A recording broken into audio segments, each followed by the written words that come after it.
Hello everyone, hello dear student, कैसे हैं आप लोग। नमस्कार सभी को। जल्दी से एक बार कमेंट कर दें, मेरी वॉइस क्लियर आ रही है आप लोगों के पास? सब कुछ बेहतर है, क्लियर है। अगर शुरुआत करें क्लास की, देखिए हम जो बात करने वाले हैं आज की क्लास में एक बड़ा इंपॉर्टेंट टॉपिक है और एग्जाम पॉइंट ऑफ व्यू से बहुत सारे सवाल इस टॉपिक से पूछे भी जाते हैं लगातार। ये टॉपिक है हमारा गरीबी का, बेरोजगारी। इसके बाद हम पढ़ने वाले हैं फिर तो पॉवर्टी और अनएम्प्लॉयमेंट। ये दोनों टॉपिक हमारे एक साथ चलते हैं जनरली। तो आज हम गरीबी की और कल फिर हम बेरोजगारी की बात करें। एक बार कमेंट कर दे सभी लोग कि वॉइस क्लियर आ रही है मेरी, सब कुछ बढ़िया है, परफेक्ट है। अगर शुरुआत करते हैं। तन्मय,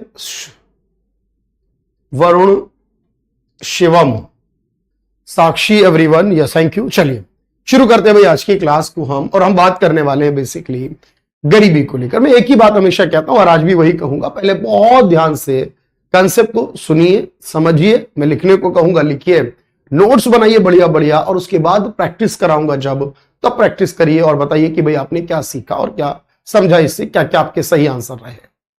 देखो, गरीबी ऑब्वियस एक बहुत बड़ी समस्या है भारत के लिए। और अगर मैं बात संख्या में करूं तो ये संख्या तो अलग अलग समय पर अलग अलग बताई गई है। आज के समय कहा जा रहा है कि ये बहुत कम हो चुकी है गरीबी, बट रियलिटी में ऐसा कुछ नजर आता नहीं है। वैसे 2014 में जब लास्ट टाइम ऑफिशियली तौर पर यह बताया गया था तो हमारे देश में 36 करोड़ करीब गरीब लोग थे। गरीब 36 करोड़, जो वर्ल्ड में नंबर 1 पर आता है अगर गरीबों की संख्या में बात की जाए। क्योंकि 36 करोड़ तो देशों की आबादी भी नहीं होती, उससे ज्यादा तो गरीब है भारत के अंदर।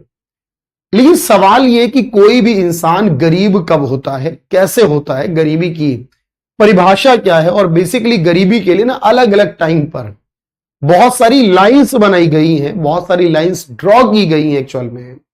और उन लाइन के आधार पर हम तय करते हैं कि कोई इंसान गरीब होगा या नहीं होगा। बिल्कुल मैं सारी बात बताऊंगा आपको, टेंशन मत लीजिएगा भाई। देखो बात यह हो रही है, एक हमारे पास कैटेगरी होती है। एक इंसान की लाइफ में ना कुछ बेसिक या कुछ मिनिमम नीड्स होती हैं।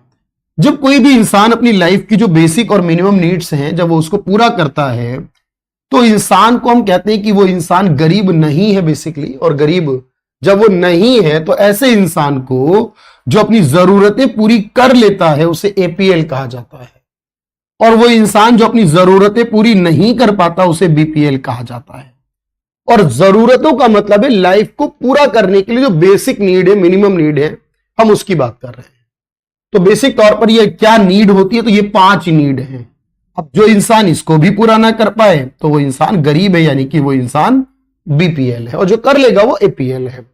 अब कौन बीपीएल है, कौन एपीएल है, इसके लिए हमारे देश में एक गरीबी रेखा रहती है, एक पॉवर्टी लाइन रहती है, यानी एक पैरामीटर बनता है। जो पैरामीटर को जनरली हमें 5 इयर्स पे अपडेट तो करना ही चाहिए, लेकिन ऐसा सरकार हर बार करे जरूरी नहीं है। ये जो लाइन बनेगी, जो पैरामीटर बनेगा, उसके आधार पर मैं आपको सारी बात समझाऊंगा। अब यही आएगा एग्जाम में। देखो हमारे पास 1867-68 से लेकर 2014 तक बहुत सारी गरीबी रेखाएं बनी हैं। क्योंकि समय के साथ साथ आपको पता है कि महंगाई बढ़ जाती है, जरूरतों को पूरा करने के लिए ज्यादा पैसा चाहिए होता है ना।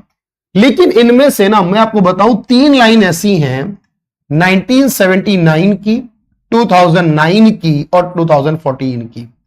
ये 3 लाइन ऐसी हैं जिनके बारे में सवाल सबसे ज्यादा पूछा जाता है। ऐसा नहीं कि बाकी के बारे में नहीं आता, उनके बारे में भी आता है, लेकिन इनके बारे में सबसे ज्यादा आता है। तो मैं आपको सारी कराऊंगा, लेकिन पहले यहां से शुरू करूंगा।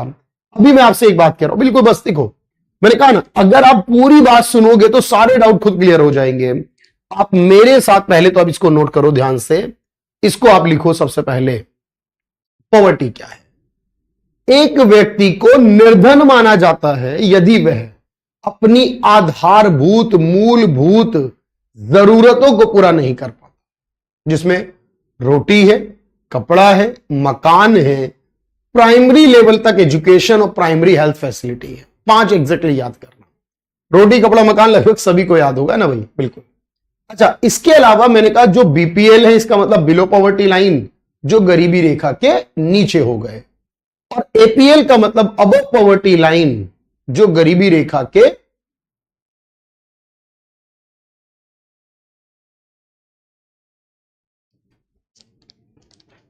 बताइए भाई।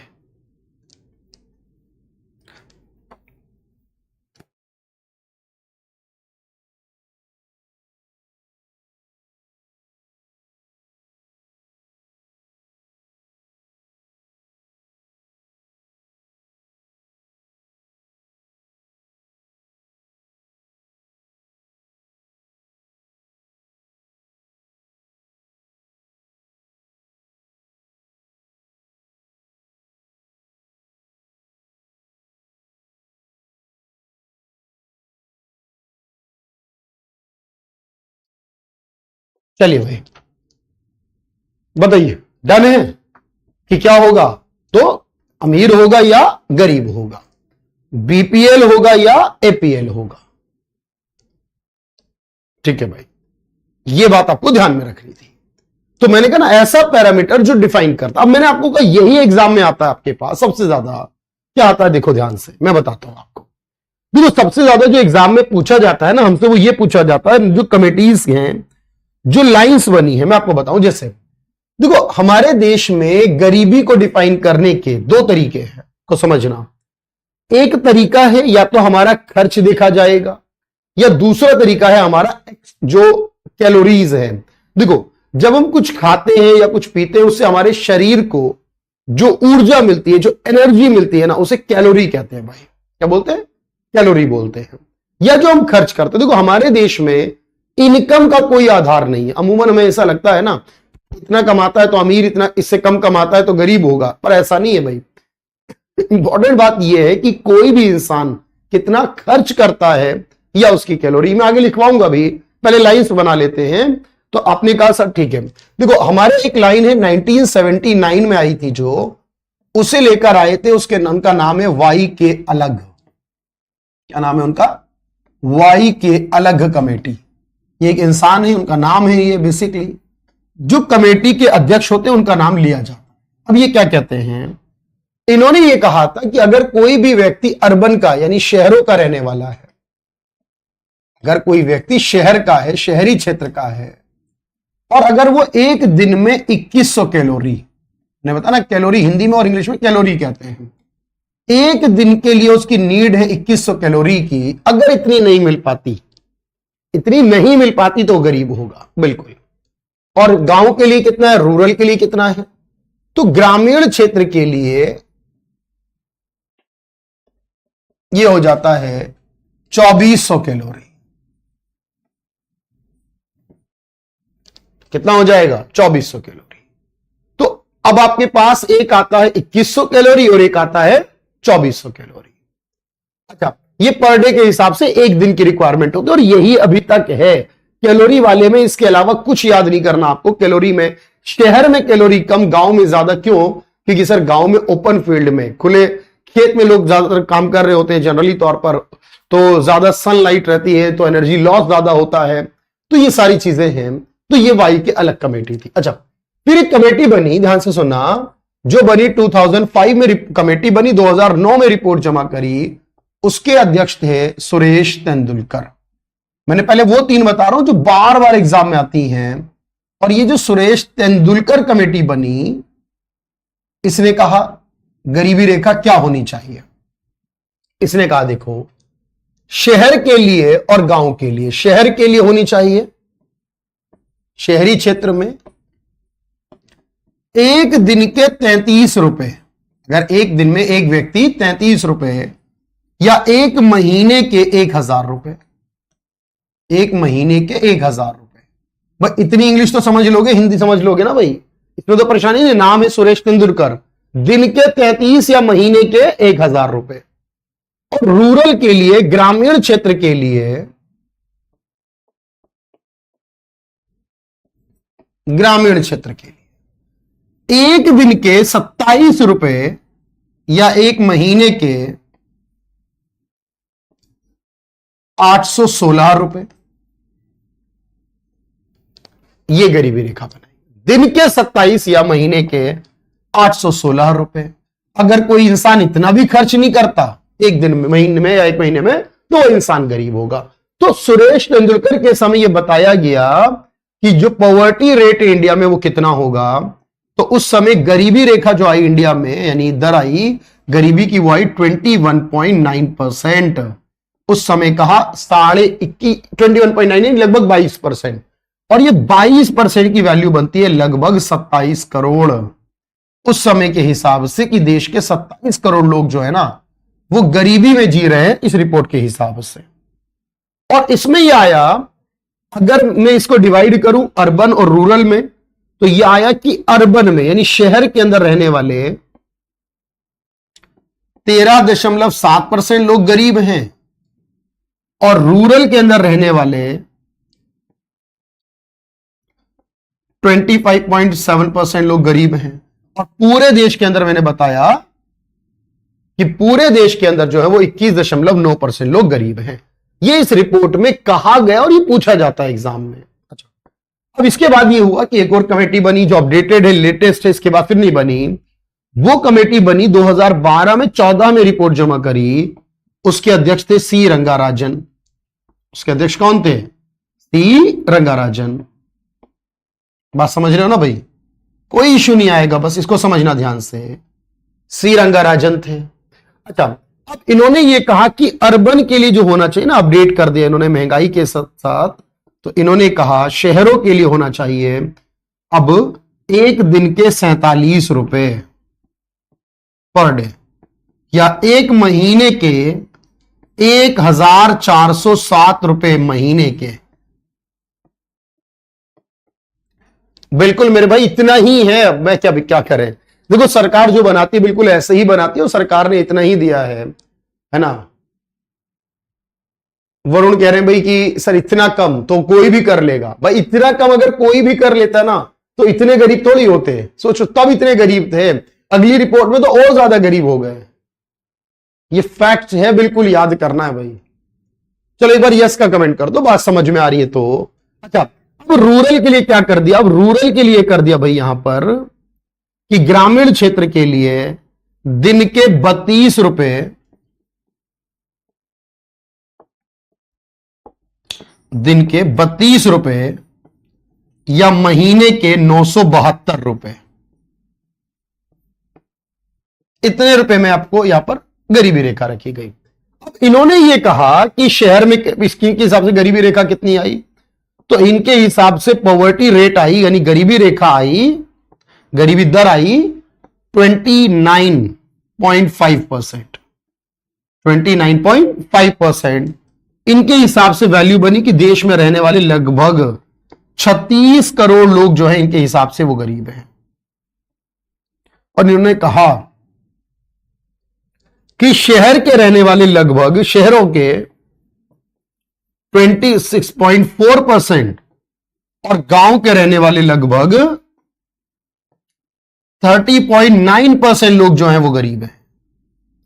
भाई इतनी बात समझ पा रहे हो ना मेरी? बिल्कुल एग्जैक्टली इन्होंने बताया कि इतने % लोग जो हैं वो हमारे गरीब हैं। तो ये बात याद रखनी है, शहर के हिसाब से, गांव के हिसाब से, और जो कैलोरी वाली बताई गई वाई के अलग ने, ये 3 जो ये मोस्ट इंपॉर्टेंट हैं। इसके अलावा बाकी भी कराऊंगा अगली स्लाइड में। पहले इसको लिखो, डन करो।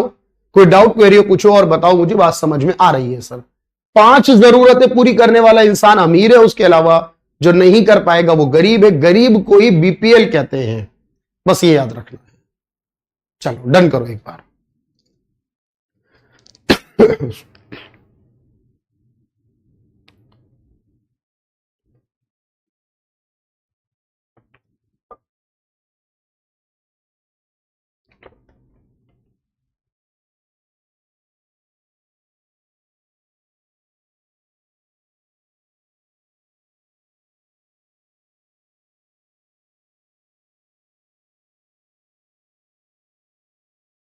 इसे नोट करो भाई, बात समझ में आ रही है तो यस कहो।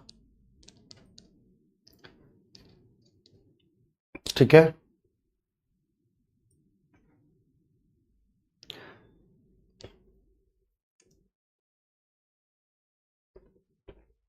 चलिए थैंक यू रिचा, सौम्य। ठीक है भाई, ओके चलते हैं आगे, बात करते हैं। अब देखो, मैंने कहा ना सबसे पहले किसने कहा होगा, चलो आप बताओ मुझे, सबसे पहले किसने कहा होगा? देखो, जब हम राष्ट्रीय आय की बात करते हैं, राष्ट्रीय आय का जिक्र आता है, तब भी हम ये देखते हैं नाम क्या, दादा भाई नौरोजी ने सबसे पहले राष्ट्रीय आय की गणना का जिक्र किया, प्रति व्यक्ति आय निकाली, और गरीबी में भी जब नाम आता है तो दादा भाई नौरोजी का आता है, जिन्हें ग्रैंड ओल्ड मैन कहा जाता है। इन्होंने सबसे पहले पॉवर्टी लाइन क्या होनी चाहिए इसका एक पॉसिबिलिटी बताई थी। इन्होंने एक ड्रेनेज थ्योरी भी दी थी, मैं आगे बताऊंगा, इनकी किताबें भी हैं कुछ। ड्रेनेज थ्योरी में इन्होंने बताया था कि कैसे जो इंडिया है ना वो सोने की चिड़िया, अमीर देश था, बहुत राजा महाराजा, बहुत पैसा था, और वो एकदम धीरे धीरे गरीब होता चला गया। आज जो हम गरीब भारत में रहते हैं, हम ये कहते हैं, तो हमारा भारत दुनिया का शायद सबसे अमीर देश था, इसमें हमें शक नहीं होता है कभी। लेकिन अगर हम देखें तो ये कैसे इतना गरीब बना, इसकी ड्रेनेज थ्योरी क्या थी, वो भी दादा भाई नौरोजी ने समझाई अपनी किताब में। तो इंपॉर्टेंट बात यह है कि ये तो याद रखना है हमें। अच्छा, इसके अलावा देखो क्या है हमारे पास। अब मैंने क्या कहा कि अब अलग अलग समय पर अलग अलग आई है लाइन। जैसे अब यहां पर आपको सीखना है, मैंने बताया जैसे आपको कि दादा भाई नौरोजी ने बताई, उन्होंने ये कहा था कि 16 रुपए से लेकर 35 रुपए पर पर्सन की या पर एनम की जो है गरीबी रेखा होनी चाहिए। मतलब एग्जैक्ट नहीं बोला उन्होंने क्या होना चाहिए, लेकिन उन्होंने कहा था 16 रुपए से लेकर 35 रुपए के बीच में गरीबी रेखा होनी चाहिए। इनका एक अंदाजा था, शहर गांव का कोई फर्क इन्होंने नहीं किया उस समय, 16 से 35 रुपए का एक व्यक्ति एक साल का। देखो यहां पर कभी कभी दिन का, महीने का, साल का, हर तरीके से आती है लाइन। 1938 में, अब देखो जब हम प्लानिंग कमीशन पढ़ते हैं ना, योजनाएं पढ़ते हैं, 5 ईयर प्लान पढ़ते हैं, तो 1938 याद आता है कि एक कमेटी बनी थी, नेशनल प्लानिंग कमेटी। यही तो रिलेट करना है ना एक्चुअल में। और उसके अध्यक्ष कौन बने थे? जवाहरलाल नेहरू। तो उन्होंने कहा था कि गरीबी रेखा 15 से 20 रुपए होनी चाहिए।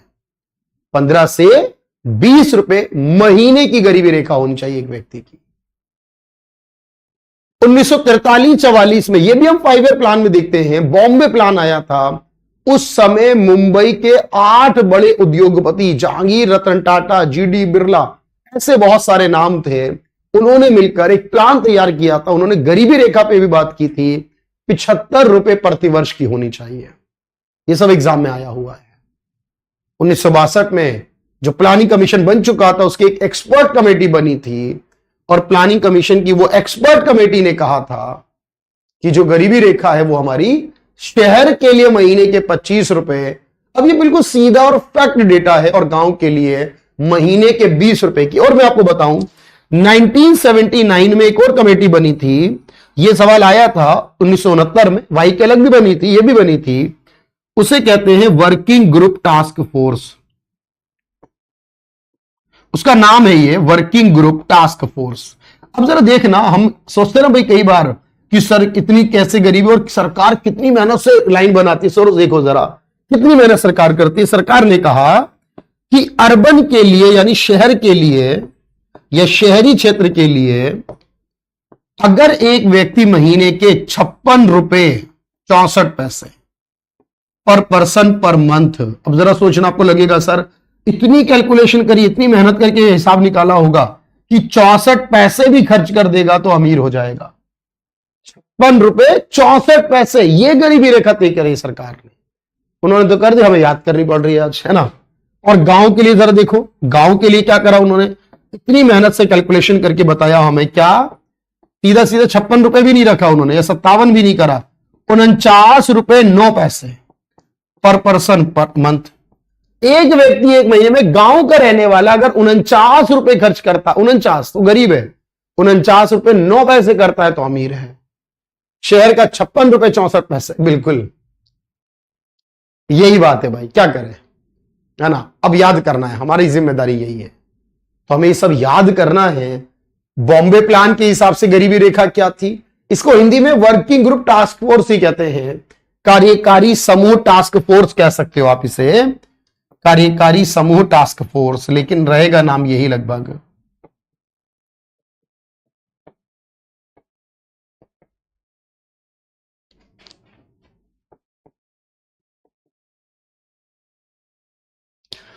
और इसको हम हिंदी में बॉम्बे प्लान ही कहते हैं। नाम है, ये जगह के नाम से फेमस हुआ है। बॉम्बे के थे क्योंकि वो बॉम्बे के, इसलिए वो बॉम्बे प्लान। दादा भाई नौरोजी को तो सब जानते ही। और भी कई सारी कमेटियां बनी हैं, ये कहते हैं कि शहर में कितने % लोग गरीब है, उसकी कैलकुलेशन बताओ, मतलब आइडेंटिफाई करो कौन कौन शहरों में रहता है वो गरीब है, कौन कौन गांव में रहता है वो गरीब है, गरीबी दूर कैसे कर सकते हैं उसके उपाय बताओ।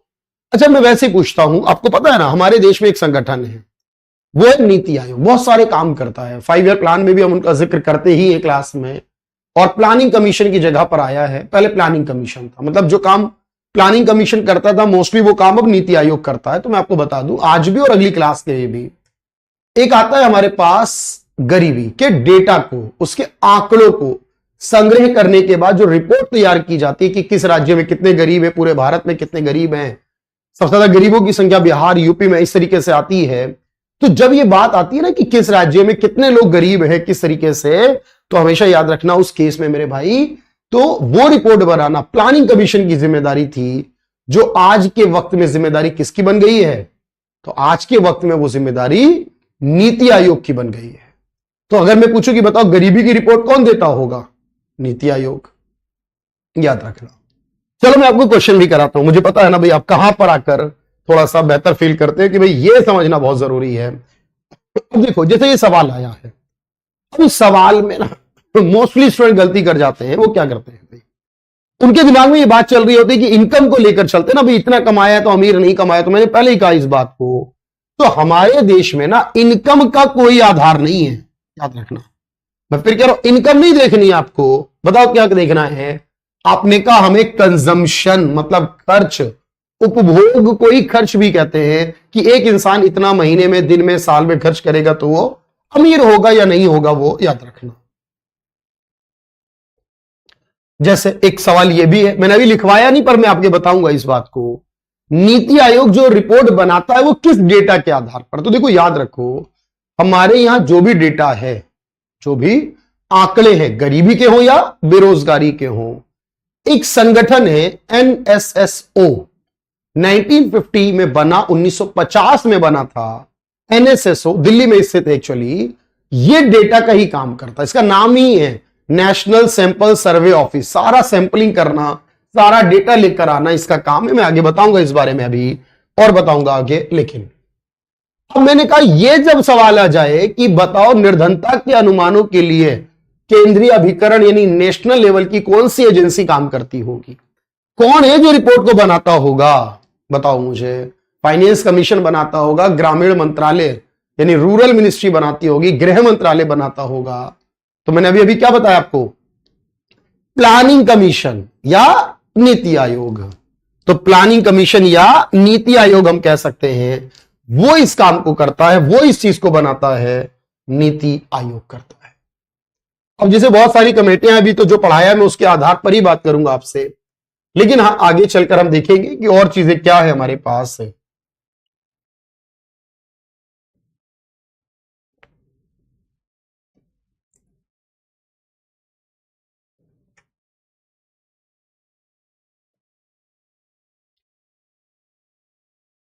जैसे कि ये क्वेश्चन आता है, भारत में ग्रामीण क्षेत्रों में गरीबी रेखा को निर्धारित करने के लिए जो प्रति व्यक्ति कैलोरी चाहिए हमें एक दिन की, वो कितनी? अब ग्रामीण के लिए पूछा है तो 2400, और अगर शहरी क्षेत्र के लिए पूछा होता तो 2100 हो जाता। ये हमारे रियल PYQs हैं भाई। एक बार सभी लोग कमेंट करो, बात समझ में आ रही है आपको?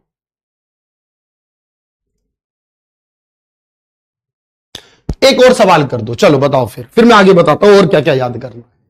तो हमने ये याद कर लिया ना अभी कि गरीब के लिए बेसिक नीड क्या है, APL BPL क्या है, और जो 3 मेजर लाइन थी 1979 वाई के अलग वाली, फिर उसके बाद सुरेश तेंदुलकर सी रंगाराजन वाली, फिर उसके बाद मैंने आपको बताया सबसे पहले शुरुआत जो हुई बॉम्बे प्लान में, प्लानिंग कमीशन में, वर्किंग ग्रुप टास्क फोर्स में। अच्छा, गरीबी का विचार कैसा है? हम ये नहीं कहते कि कौन सा कितनी अच्छी लाइफ जी रहा है, रीजनेबल, नहीं, हम कहते मिनिमम जरूरत पूरी हो जाती है, मिनिमम या बेसिक नीड चलती है सर।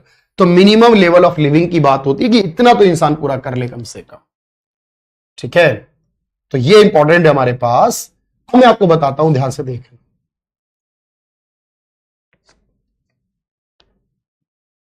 अब देखो मैं और भी क्वेश्चन कराऊंगा। अब हुआ ये इसके बाद कि हमारे पास और भी कई सारी कमेटियां बनी जो अलग अलग टाइम पर बनी। तो जब ये अलग अलग टाइम पर बनी हमारे पास बहुत सारी कमेटियां, अच्छे से डाटा बनाते चलना। अब देखो इसमें हुआ ये कि अब हमारे पास एक पॉइंट ये आया, सबसे पहले तो एक दो कमेटियां और हैं, जरा उसको देखो। अब एक कमेटी ऐसी बनी 1993 में जिसे कहते हैं डीटी लकड़ावाला कमेटी। कैसी बनी? लकड़ावाला। अच्छा, अब जो लकड़ावाला कमेटी बनी है बड़ा फेमस नाम है, याद रखना, बहुत फेमस नाम है ये। मतलब अगर हम बात गरीबी की करें ना, सबसे ज्यादा फेमस आता है ये नाम। ठीक है सर, वर्ल्ड में कैसे निकालते हैं गरीबी? मेरे भाई अभी आएगा। मैंने कहा ना, बस पेशेंस रखो, पेशेंस रखना बहुत जरूरी है, उसे करते चलो। देखो भाई, तो अब इन्होंने ये कहा था हर राज्य में, ये इनका नाम है लकड़ावाला। जैसे होता है ना, आपने देखा होगा बहुत सारे हमारे पारसी कम्युनिटी में ऐसे नाम बहुत सारे होते हैं, बाटली वाला, दारू वाला, टायर वाला, इस तरीके के नाम चलते हैं। तो ऐसी लकड़ावाला है ये हमारे। इन्होंने कहा था हर राज्य में ना गरीबी रेखा अलग रखो। क्यों? सोचो पहले, इन्होंने ये कहा था आपने पूरे भारत की गरीबी रेखा को एक तरीके से देख रहे हो। अब दिल्ली में, मुंबई में, बेंगलोर में, नोएडा में, गुरुग्राम में जो इंसान 100 रुपए में भी खाना पेट भर के नहीं खा सकता, अगर हम मान लेते हैं, तो वही इंसान अगर बिहार के किसी शहर में, बंगाल में कहीं पर है, यूपी में कहीं पर है, मान लेते हैं साहब, तो ऐसा ये हो सकता है ना कि किसी एक शहर में महंगाई ज्यादा है, किसी एक शहर में महंगाई कम है, एक राज्य में महंगाई ज्यादा, एक राज्य में महंगाई कम है। कहीं 50 रुपए में पेट भर के खाना खा सकता है, तो कहीं वो 100 रुपए में भी शायद नहीं खा पाएगा। तो अब हमने लाइन तो एक ही बना दी सब जगह के लिए। उनका ये कहना था कि हमारी क्योंकि कीमतें अलग अलग हैं, महंगाई अलग अलग है, तो राज्यों की गरीबी रेखा भी अलग अलग बनाओ, क्योंकि हर राज्य के हिसाब से चीजें अलग होनी चाहिए। ये अब उनका कहना था। और जब भी एग्जाम में सवाल आता है ना, तो ये सबसे इंपॉर्टेंट सवाल है, लकड़ावाला कमेटी का संबंध किससे रहा है? गरीबी या गरीबी रेखा से रहा। इन्होंने अलग अलग राज्यों के लिए अलग अलग गरीबी रेखा की बात कही। फिर ऐसी कमेटी बनी जिसके अध्यक्ष बने सक्सेना, पीसी सक्सेना। तो उनको ये बनाया गया कमेटी का अध्यक्ष ये कहकर कि आपको ये बताना है कि रूरल में, ग्रामीण में, गांव में कितने % परिवार हैं, कितने ऐसे परिवार हैं जो गरीब हैं। तो गांव में ग्रामीण परिवारों की संख्या पहचानने के लिए जो बना था वो हमारा सक्सेना कमेटी है। फिर एक बनी SR हाशिम कमेटी। देख लो नाम क्या है, बस ये याद करना है कि कौन सी कमेटी ने क्या बना, किस पर्पस के लिए बनी, या फिर उसने कौन सी गरीबी रेखा को सजेस्ट किया था।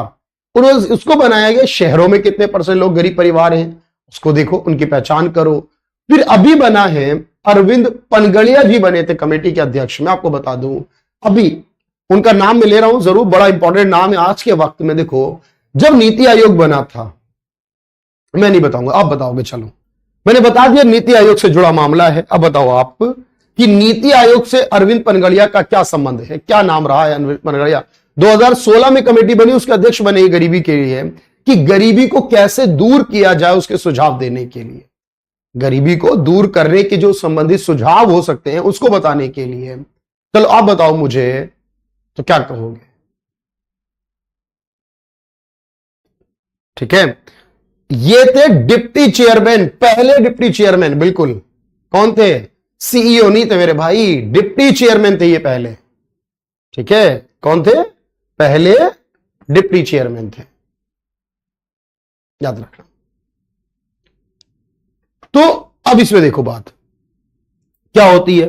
तो अब जो डिप्टी चेयरमैन, अभी आज के समय ना ये फाइनेंस कमीशन के अध्यक्ष हैं। कौन है? 16वां जो फाइनेंस कमीशन बना है, उसकी बात भी हम करते हैं, उसके अध्यक्ष हैं ये, आज के वक्त में भी हैं। और उस समय गरीबी के लिए रिपोर्ट कमेटी बनी, उसके भी अध्यक्ष थे। अच्छा, मैं आपको यह भी बताऊंगा कि डेटा कलेक्ट करता है, मैंने बताया, और जो गरीबी रिपोर्ट है वो कौन बनाता है, किसके आधार पर और कितने %। लेकिन उससे पहले आप ये लिख लो, एक बार ये लिख लो, फिर मैं आगे बताता हूं सारी बातें, किसने क्या क्या बताया है।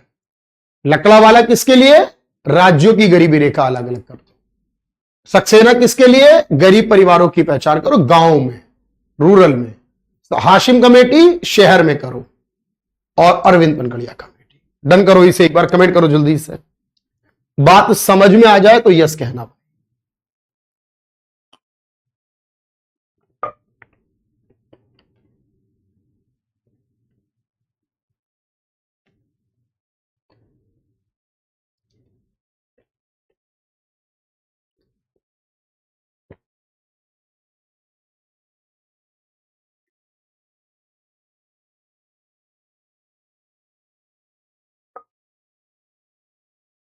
बताइए भाई, कर ले आराम से, कोई दिक्कत नहीं, जल्दी नहीं है, बस बात समझो। मैं इसलिए तो ये फाइल लगाता भी हूं ना, कि मैं पूरा फोकस आपको समझाने पर, बात आपके दिमाग तक पहुंचा दूं। और शायद मैं इसमें सफल हो रहा हूं, तभी आप लोग सही आंसर भी करते हैं, हर बार करते हैं, हर टॉपिक पर ऐसे करते हैं।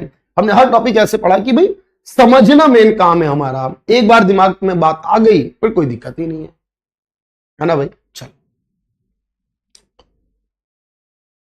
तो ये लकड़ा वाला कमेटी कर लो नोट आराम से, कोई जल्दी।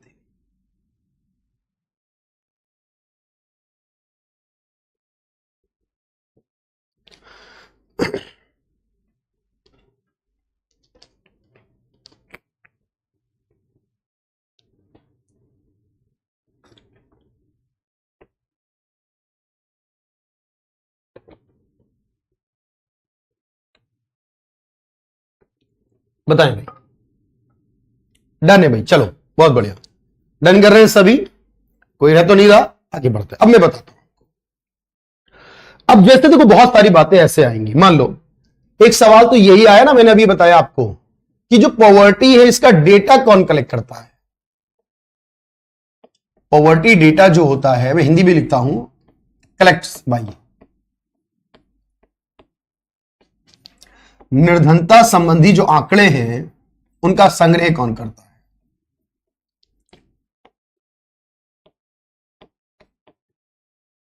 का संग्रह,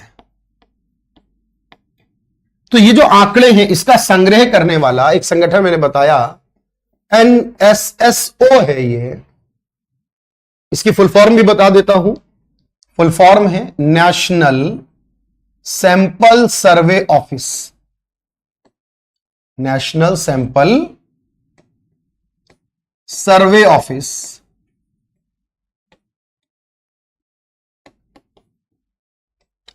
ठीक है। अच्छा, और मैंने बताया था NSSO कहां पर है, का स्थापना जो है, फॉर्मेशन जो हुआ था वो वर्ष 1950 में हुआ था। ये सारे डेटा का ही काम करता है।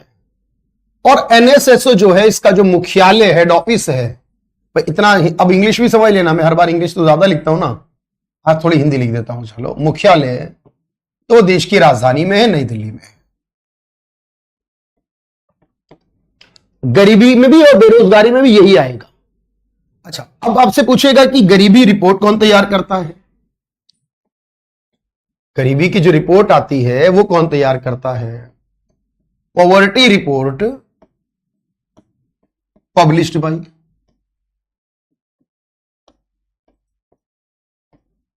यानी अगर हम कहें निर्धनता रिपोर्ट का प्रकाशन,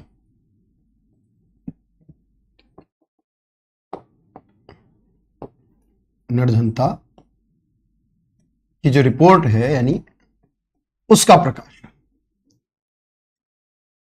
तो निर्धनता की रिपोर्ट का प्रकाशन ये जो करता है, याद रखना, ये नीति आयोग करता है, जो पहले प्लानिंग कमीशन कहलाता था, हिंदी में इंग्लिश में नीति। इसकी फुल फॉर्म तो ऑलरेडी हम जानते ही हैं, national institution for transforming India नाम से है, पहले प्लानिंग कमीशन कहते थे। अच्छा, मैंने ये बताया आपको स्पेशली कि जब भी गरीबी की बात आए तो इनकम को कभी याद नहीं करना, उसमें poverty line based on calorie या एक्सपेंडिचर, जिसे आप कंजम्पशन भी कह सकते हो, उसमें कोई दिक्कत नहीं है, या कंजम्पशन भी कह सकते हो। ये दोनों का मतलब एक ही है और एक कैलोरी में चाहिए, यानी इसका मतलब है निर्धनता रिपोर्ट या निर्धनता रेखा कैलोरी, तो कैलोरी के आधार पे होती है, वह उपभोग जिसे व्यय भी कहते हैं या व्यय के आधार पर बनती है। बोलो, ठीक से ये बात। अच्छा, एक बात ये आती है, देश में जितने परसेंट लोग गरीब हैं, देश में जितने भी परसेंट लोग गरीब हैं, उसके लिए एक वर्ड आता है HCR, जिसे कहते हैं हेड काउंट रेशियो। अगर मैं कहूं, जैसे मैंने कहा भी देश में, मैंने बताया आपको कि रंगराजन कमेटी ने कहा 29.5, 29.5% लोग गरीब हैं। अगर टेक्निकल भाषा में बोलूं इस बात को तो इसे कहते हैं हेड काउंट रेशो।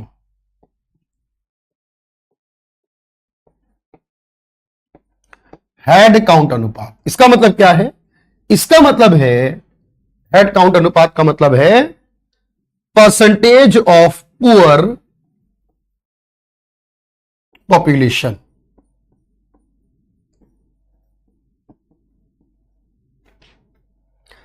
यानी निर्धन जनसंख्या का प्रतिशत। जितने प्रतिशत लोग देश की कुल आबादी में निर्धन हैं उसका परसेंट आपने निकाल लिया ना, कि भाई अभी आया जैसे 29.5 आया, उससे पहले 21.9 आया, सब पढ़ाया मैंने आपको। यानी HCR अगर मुझे निकालना हो तो फॉर्मूला क्या होगा? जितने गरीब हैं उनकी संख्या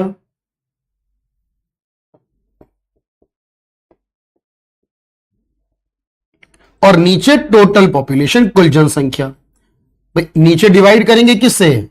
कुल आबादी कितनी है, और ऊपर करेंगे गरीब आबादी कितनी है, गुणा में 100। भाई ये तो जानते ना मैथमेटिक्स में परसेंटेज निकालना है तो गुणा में 100 करके निकाल देंगे, बस इतना करना है आपने। ठीक है भाई, बात समझ रहे हो तो बताओ।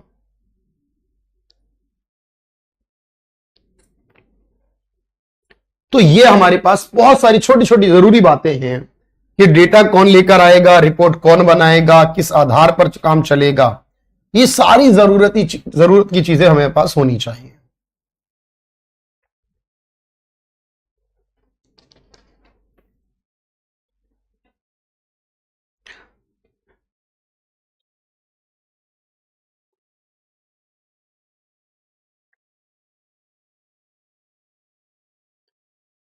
चलो भाई, तो बिल्कुल ये बात याद रखनी है। देखो इसमें और भी बहुत सारी बातें, छोटी छोटी जरूरी बातें हैं, वो मैं आपको बताता हूं, समझना।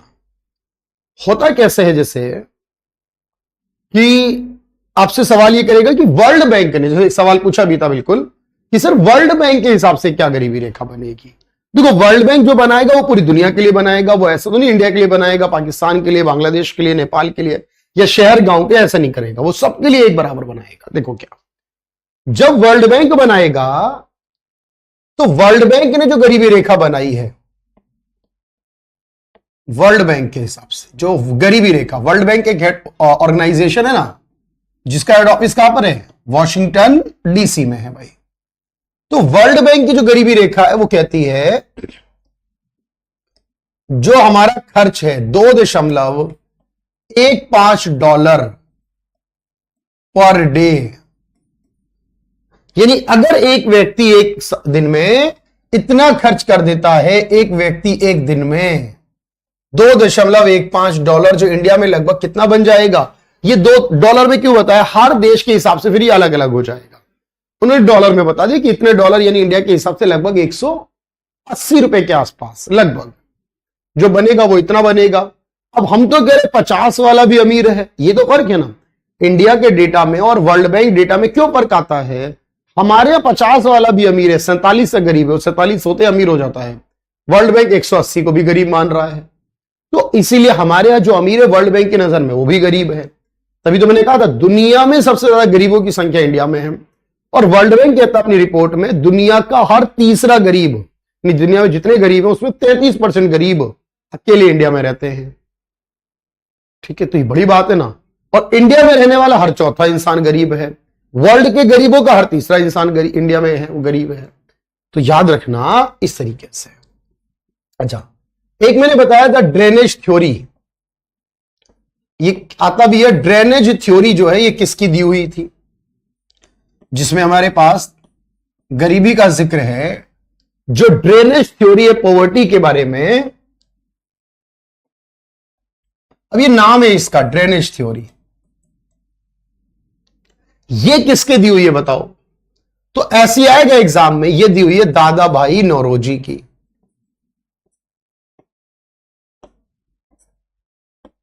जिन्हें ग्रैंड ओल्ड मैन कहते हैं, उनकी किताब भी बड़ी फेमस है, poverty and un British rule in India. मैं आपको यहां पे किताब का नाम भी दे रहा हूं, ये आया हुआ है एग्जाम में प्रीवियस ईयर में।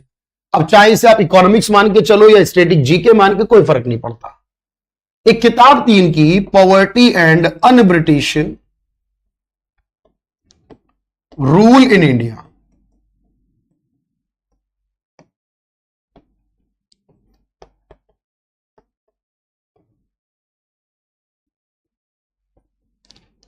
इस किताब में बात की गई थी। अच्छा, इसी तरीके से देखो यहां पर एक आता है विक्शियस सर्कल ऑफ पॉवर्टी, एक ये भी आता है विक्शियस सर्कल। मैं हिंदी में बताता हूं क्या कहते हैं इसे। ड्रेनेज थ्योरी तो निर्धनता का ड्रेनेज सिस्टम ही बोलते हैं उसे। तो विक्शियस सर्कल मतलब ये कहते हैं निर्धनता एक जाल है, दुष्चक्र है। क्योंकि एक इंसान अगर इस जाल में, इस चक्र में फंस गया ना, तो फिर वो अब देखते ना, एक पीढ़ी गरीब है तो अगली पीढ़ी भी गरीब है। अब गरीब परिवारों के बच्चे पढ़ भी नहीं पाते, अच्छी हेल्थ भी नहीं हो पाती, ज्यादा माइंड डेवलप भी नहीं हो पाता। इसे कहते हैं निर्धनता का दुष्चक्र यानी जाल। कि एक बार इंसान इस चक्र में फंस जाता है तो वो फिर निकल नहीं पाता, उसको उसके बाद अगली पीढ़ी, उसके बाद अगली पीढ़ी, वो फिर ऐसे ही चलता चला जाता है। और अगर एक बार आपने इसको तोड़कर बाहर निकल गया तो फिर अगली पीढ़ी भी, कोई इंसान बेहतर बन गया तो उसकी नेक्स्ट पीढ़ी भी बेहतर हो जाती है। ये एक सर्कल है। ये कंसेप्ट दिया है रैगनर नर्क्स नाम के व्यक्ति ने। अब ये एक नाम है, बस याद करना है किसने दिया है ये, रैगनर नर्क्स। किसने? रैगनर नर्क्स ने दिया है। अच्छा, अब मैं एक सवाल आखिरी पूछ रहा हूं। अब ये बताना मुझे कि क्या इंडिया में गरीब होते हैं, पाकिस्तान में गरीब होते हैं, बांग्लादेश, नेपाल, भूटान में गरीब होते हैं, क्या अमेरिका में, जापान में या यूरोप के ज्यादातर देशों में, फ्रांस में, जर्मनी में क्या गरीब नहीं होते वहां पर? एक बात बस सोच के बताना। देखो, अब मैं आपको एक बात समझा रहा हूं, बड़ी आखिरी बात है ये, फिर ये चैप्टर फिनिश हो जाएगा हमारा। फिर अगली क्लास में हम बेरोजगारी पर भी बात करेंगे आपसे। देखो, जब हम इन देशों में निकालते हैं ना, इंडिया वगैरह में, तो हम देखते हैं हमारी एक लाइन होती है और उस लाइन के हिसाब से कोई लोग अमीर, कोई गरीब हो जाता है इंसान। तो हमारे यहां ऐसे देखा जाता है लाइन के हिसाब से, गरीबी रेखा के आधार पर। तो जब हम गरीबी रेखा निकालकर देखते हैं ऑन पॉवर्टी लाइन पर, जब हम निकालते हैं कि ऐसा एक पैरामीटर होगा कि इसके आधार पर, तब उसको हम निरपेक्ष निर्धनता कहते हैं। और ये लाइन जो होती है वो जनरली यही बताती है कि बस इतनी इंसान की जरूरतें पूरी होंगी या नहीं। लेकिन वो अमेरिका में क्या है, गरीब होते हैं ऐसा नहीं है, पर वो क्या करते हैं ना, ऐसे लाइन नहीं ड्रॉ करते 50 रुपए 60 रुपए वाली। वो कहते हैं अपने देश की एवरेज इनकम है, जो एवरेज इनकम है ना देश की, वो उसको लाइन मानते हैं। अब देश की एवरेज इनकम से जो लोग ऊपर हैं वो अमीर मान लेते हैं, और जो लाइन से नीचे है उनको गरीब मान लेते हैं। अब मतलब अब उनकी एवरेज इनकम मान लो है 5 लाख रुपए साल की, अब कोई कमा रहा 4,80,000, तो गरीब है उनके हिसाब से वो। तो ऐसा गरीब नहीं कि खाने पीने के लिए नहीं है उसके पास, उसके गरीब का मतलब ऐसा गरीब है जो इंसान कंपैरिजन में, दूसरे की तुलना में गरीब है। जब हम गरीबी निकालते हैं विद कंपैरिजन टू अदर, कि हम किसी से कंपैरिजन कर रहे हैं तुलनात्मक तरीके से, और हम ये तुलना करते हैं किससे, तो तुलनात्मक करते हैं यानी कंपैरेटिवली करते हैं, निर्धनता रेखा के हिसाब से नहीं निकालते हैं।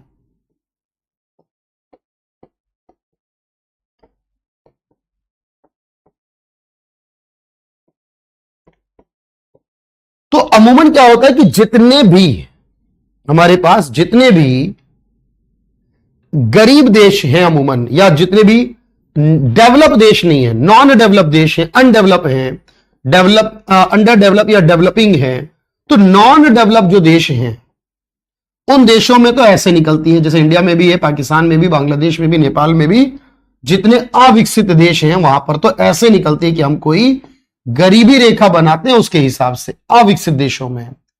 लेकिन जितने विकसित हो चुके हैं, डेवलप हो चुके हैं, वो इस तरीके से नहीं चलते। अब डेवलप देशों में अमूमन जो चलता है सिस्टम, वो चलता है कौन सा, उसे रिलेटिव कहते हैं। भाई बात समझ में आ रही हो तो यस कह दो एक बार जल्दी से। ये है आज की क्लास की लगभग हर एक जरूरी बात, जो जो आपको चाहिए आपके एग्जाम के लिए, वो मैंने बता दी है इसमें। मैं अभी क्वेश्चन और कराऊंगा थोड़े से, 2-4 मिनट आप और दीजिए मुझे अभी, फिर ये हमारा चैप्टर फिनिश हो जाएगा। ठीक है, तो पहले हम थोड़े से क्वेश्चन भी करेंगे भाई। चलो पहले इसको डन कर लो, बात क्लियर होनी चाहिए। वर्ल्ड बैंक के हिसाब से पता होना चाहिए ये वाली किताब थ्योरी किसकी है, ये किसने दिया है। ये कंसेप्ट जो है दो अलग अलग तरीके के देशों में मिलते हैं। इसमें नॉन डेवलप मतलब डेवलपिंग भी और अंडर डेवलप भी सब आते हैं, दोनों इसमें डेवलप वाले आते हैं। अब मैं आपको जो क्वेश्चन कराता हूं उसके भी जवाब देना। हमारे पास बहुत सारी फाइल में बहुत सारी चीजें हैं, बस ये याद रखना।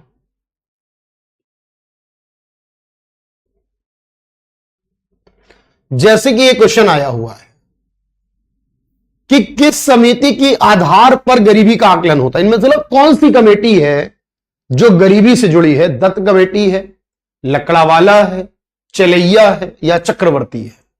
तो आपको मैंने बताया था ना 1993 में 1993 में जो रिपोर्ट जमा करी उन्होंने कहा था राज्यों के हिसाब से गरीबी रेखा अलग अलग करो। बिल्कुल यही बात नहीं ना भाई। तो इसे लकड़ावाला कहते हैं। गरीबी की जब हम बात करते हैं एब्सोल्यूट गरीबी की जो पैरामीटर बनाते हैं, जो जरूरत की चीजें लेते हैं, उसमें क्या नहीं लेते हम। उसमें अच्छा घर चाहते हैं, भोजन, अच्छा स्वास्थ्य भी चाहते हैं। हाई इनकम लेवल जैसी चीज की बात उसमें नहीं होती है सर। देख लो जो हमारी एब्सोल्यूट पॉवर्टी की बात होती है उसमें ये हाई इनकम लेवल नहीं चाहते हैं, जरूरतें बस किसी तरह पूरी हो जाए वो चाहते हैं।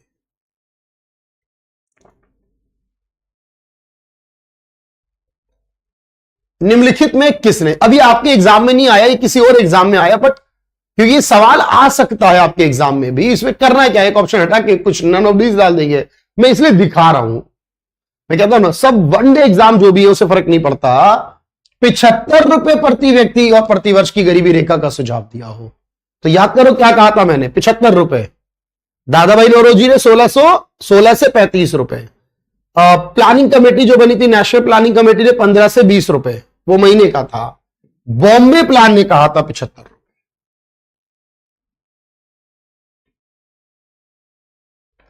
देखो ये आपके एग्जाम में आया हुआ है, ये एसएससी में ऑलरेडी पूछा हुआ है। द ड्रेनेज थ्योरी, अपवाह सिद्धांत। हाँ इसको हिंदी में लिख देना भाई, वहां हिंदी बना देना इसकी। अपवाह सिद्धांत का इसे गरीबी ड्रेनेज थ्योरी रिगार्डिंग पॉवर्टी, जो गरीबी के बारे में बात करती है, किसकी है? दादा भाई नौरोजी की है। अपवाह सिद्धांत है ये निर्धनता का। ठीक है भाई। स्वतंत्रता से पूर्व दादा भाई नौरोजी ने किस पर चर्चा की थी? किस पर चर्चा करने वाले पहले व्यक्ति थे? देखो दो चीजों पर, राष्ट्रीय आय पर भी चर्चा करने वाले पहले व्यक्ति थे ये, और गरीबी पे भी चर्चा करने वाले हैं। गरीबी पर भी और राष्ट्रीय आय पर भी, दोनों पर सबसे पहले इन्होंने बात की थी। तो यहां जो ऑप्शन है उसमें हम तो बात गरीबी की कर रहे, तो गरीबी रेखा आंसर हो जाएगा।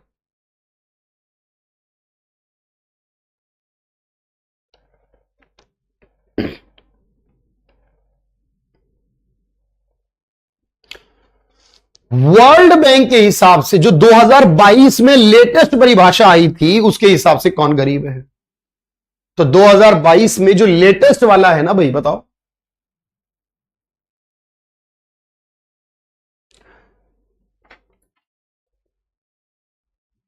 बिल्कुल भी बताओ भाई क्या लगता है? तो अब याद रखना $1.9 था पहले 2022 से पहले। मैं आपको बता दूं, अगर कोई पुरानी किताब पढ़ो तो उसे सोच लेना 2022 से पहले ये था। अब क्योंकि 2022 में ये डिसाइड हो गया $2.15 हो गया सर। ये आया हुआ सवाल है, देख रहे हो आप। अब ये वही सवाल जो इससे पहले निर्धनता रेखा की बात की गई थी, विचार दिया गया था आजादी से पहले, फिर वही है बात। सवाल वही है, पूछने का तरीका बदल दिया उसने, कोई फर्क नहीं पड़ता। हाँ एक सवाल जरा जबरदस्त है, देखना। यह बड़ा अच्छा सवाल है। छोटे किसान, मजदूर, ऐसे लोग जो देखो मतलब ना तो परमानेंटली अमीर हैं ना परमानेंटली गरीब हैं। जैसे कभी काम मिल गया तो चलो थोड़ा अच्छा खा पी लिया, काम नहीं मिला फिर गरीब हो गए, फिर अमीर हो गए। मतलब एक अमीर तो नहीं कह सकते, ये कह सकते हो गरीबी से ऊपर आ गए, गरीबी से नीचे आ गए, है ना भाई। तो गरीबी से ऊपर नीचे जब आते हैं बार बार कंटिन्यू, तो उसे साइक्लिकल पुअर नाम देते हैं। उसे नाम देते चक्रीय बेरोजगार। चलो आखिरी सवाल करो आज का। बात समझ में आ गई पूरी? यस कर देना। आखिरी सवाल करो पहले, उसके बाद बताना मुझे लास्ट क्वेश्चन क्या कहता है। रंगाराजन कमेटी जो बनी थी उसके हिसाब से, अब ये 2014 में जो रिपोर्ट आई थी उसके हिसाब से गांव के लिए और शहर के लिए कितना था? क्या बताया मैंने? याद करो। गांव के लिए शहर के लिए क्या बताया था भाई? याद करके बताओ। देखो, सुरेश तेंदुलकर ने कहा था दिन के 33 या महीने के 1000 शहर में, गांव में 816 महीने के। इन्होंने कहा सी रंगाराजन ने शहर में 1407 महीने के और 972 गांव में महीने के।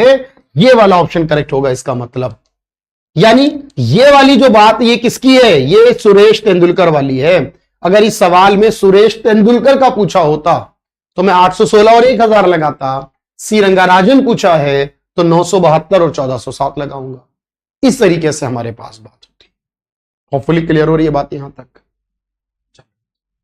ये आपको करना है, लगातार देखना है, सारी चीजें आपको करनी है 1 बाय 1। मैं इसलिए कहता हूं ना, बहुत आराम से, है ना। कोई डाउट कोई क्वेरी हो जरूर पूछना। और देखो ये आपको करना। और वैसे भी मैंने कहा ना, सब कुछ ऑटोमेटिक हो जा रहा है अपने आप। जो भी डाउट है क्लियर हो जाते हैं आपके। मैं बस ये कहता हूं पहले इंतजार करो, पढ़ो पहले ध्यान से, कोई समस्या नहीं आएगी। तो बिल्कुल अगली क्लास में मैंने पहले ही बता दिया, वही है बिल्कुल बात आपकी, बेरोजगारी ही पढ़ेंगे। ठीक है, चलो आज के लिए इतना रखा। Thank you everyone, thank you so much.